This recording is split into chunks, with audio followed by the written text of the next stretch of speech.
Seorang wanita yang dikenal sebagai Nyonya N alias Han dan disebut juga Ratu Narkoba asal Biren Aceh ditangkap polisi.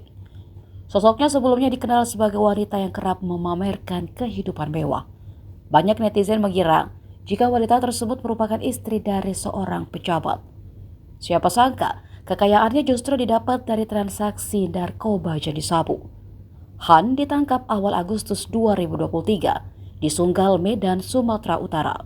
Informasi ini terlihat dalam unggahan video akun Instagram @rakan_aceh pada Senin 21 Agustus. Dalam video disebutkan bahwa sosok Nyonya N sudah banyak menipu korbannya. Awalnya Nyonya N memulai bisnis narkoba bersama mantan suami pertama dan keduanya.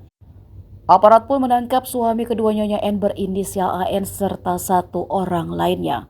Saat itu polisi menemukan banyak barang bukti berupa obat-obatan terlarang.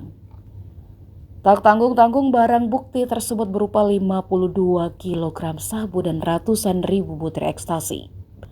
Barang bukti itu didapatkan di sebuah gudang yang memang dijadikan penyimpanan.